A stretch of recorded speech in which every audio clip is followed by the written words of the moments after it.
top 5ပါဝါလည်းဘယ်သူမှမသိရအောင်အဲ့တော့ဝတ်စုံတွေကိုကျွန်တော်တို့ ਨੇ ဟိုတော်တဲ့ဝတ်စုံဝေးရတာပေါ့နော်အဲ့ချိန်မှာကျွန်တော်ကပထမအဝါတခြားရောင်ဝေးလိုက်ရတယ်အယောင်မတော်တော့ကျွန်တော်အယောင်ပြန်လိုက်ချိန်မှာကြော်သမီးနဲ့ကြာသွားရပေါ့နော်အဲ့ချိန်မှာဟာအားလုံးများနှစ်ယောက်တွဲရပြီဆိုတာဖြစ်မလားပေါ့ဒါပေမဲ့ရှေ့မှာလည်းအလိုလေးနည်းနည်းလေးဆရာလှုပ်ခတ်သွားတာပေါ့နော်ဖြစ်တဲ့လူဘယ်သူကဘယ်လိုဖြစ်တယ်ဒိုင်နမတ်တွေကထူးခြားနေရဆိုတော့ကျွန်တော်တို့နည်းနည်းလေးတော့ရင်ခုန်သွားတော်တော်ရင်ခုန်သွားတာကိုဆရာဖြစ်တဲ့အတွက်လည်းပို့ပြီးတော့အဆင်ပြေရပေါ့နော်။သမီးဘယ်နေရာလေးကဘယ်လိုလုပ်မလဲဆိုပြီးတော့အဲ့လိုတိုင်မီဖြစ်တယ်။အခုလိုဆရာနဲ့အတူတူတွဲလုပ်ရတဲ့အတွက်လည်းအရန်ပျော်ပါတယ်။ Contestant number 8 Mr. Challenger ဖြစ်ပါတယ်ခင်ဗျာ Congratulations ပါ Winner position ရဲ့အတွက် City Director ကိုတီးချက်နေအောင်ဒီနေ့ရတဲ့ဆုလေးကတော့ကျွန်တော်တို့ဒီ Super National ရန်ကုန်ကနေကျင်းပတဲ့ Runway Challenge ရဲ့အဓိကနေ့မှာကျွန်တော်တို့ Runway Challenge ဝင်တာဖြစ်ရခြင်းဟုတ်ကျွန်တော်တို့ဒီ Runway Challenge မှာကျွန်တော်တို့အဆင့်ပေါင်းများ3ဆင့်လောက်ရှိရပါတော့အဲ3ဆင့်မှာလည်းကျွန်တော်တို့ round 3 round ရှိရအဲ round 3 round မှာကျွန်တော်တို့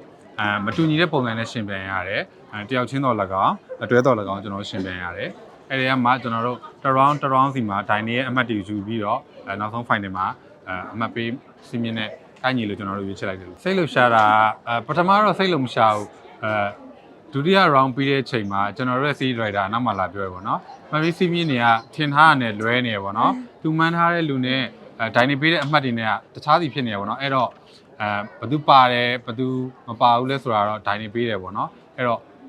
့သူမှန်းထားတဲ့လူလည်းမပါသွားဘူး။သူမထင်ထားတဲ့လူလည်းပါသွားတဲ့အတွက်အဲ့လိုပေါ့ကျွန်တော်တို့အဲ့အချိန်မှာလာပြောတဲ့အချိန်မှာလုံးဝ excited ဖြစ်သွားတယ်။သွားပြီလားပေါ့။ဘာတွေများဖြစ်သွားလဲမသိဘူးတော်တော်ပြောင်း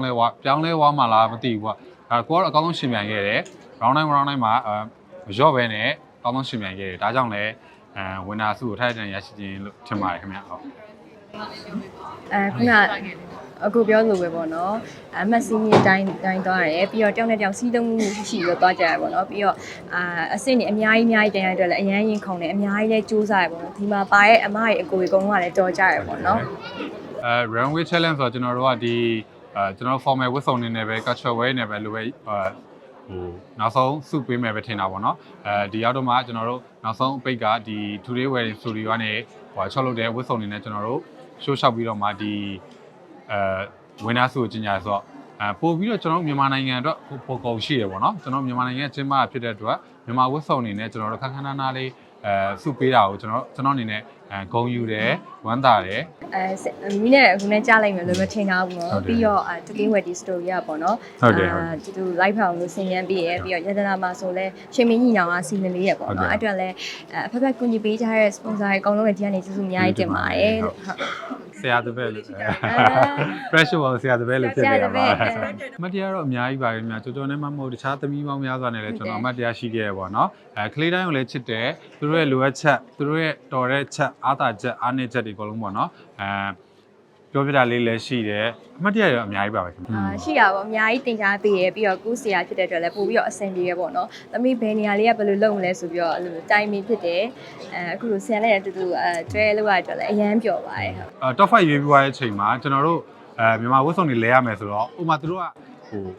top 5ပါဝါလည်းဘယ်သူမှမသိရအောင်အဲ့တော့ဝတ်စုံတွေကိုကျွန်တော်တို့ ਨੇ ဟိုတော်တဲ့ဝတ်စုံဝေးရတာပေါ့နော်အဲ့ချိန်မှာကျွန်တော်ကပထမအဝါတခြားရောင်ဝေးလိုက်ရတယ်အယောင်မတော်တော့ကျွန်တော်အယောင်ပြန်လိုက်တဲ့အချိန်မှာကြော်သမီးနဲ့ကြာသွားရပေါ့နော်အဲ့ချိန်မှာဟာအားလုံးများနှစ်ယောက်တွဲရပြီဆိုတာဖြစ်မလားပေါ့ဒါပေမဲ့ရှေ့မှာလည်းအလိုလေးနည်းနည်းလေးဆရာလှုပ်ခတ်သွားတာပေါ့နော်ဖြစ်တဲ့လူဘယ်သူကဘယ်လိုဖြစ်တယ်ဒိုင်နမတ်တွေကထူးခြားနေရဆိုတော့ကျွန်တော်တို့နည်းနည်းလေးတော့ရင်ခုန်သွားတော်တော်ရင်ခုန်သွားတာဒီအဓိကရည်ရွယ်ချက်ကတော့ကျွန်တော်အရင်ကလည်း Mr. တွေပြိုင်ခဲ့တယ်မော်ရီလုပ်ခဲ့တယ်ပေါ့နော်အနုပညာလုပ်ငန်းတွေလုပ်ခဲ့တယ်ဒီကြားထဲမှာကျွန်တော်ဒါပေမဲ့အသက်မွေးကြောင်းတစ်ခုလောက်မယ်ဆိုတော့ကျွန်တော်ရွေးချက်လိုက်တာကျွန်တော်ရဲ့ career အနေနဲ့ကျွန်တော် designer လုပ်ကိုရပ်တည်နေတယ်ဒါပေမဲ့ကျွန်တော်ရဲ့အိမ်မက်ကိုကျွန်တော်လက်မလွတ်ချင်ဘူးပေါ့နော်အဲ့တော့ကျွန်တော်ပြီးခဲ့တဲ့နေ့ကလည်းပြိုင်မှုစူးစမ်းတယ် Supra ကိုဒါပေမဲ့အကြောင်းမျိုးကြောင့်ကျွန်တော်မပြိုင်ဖြစ်ခဲ့ဘူးပေါ့နော်ဒီနေ့မှာတော့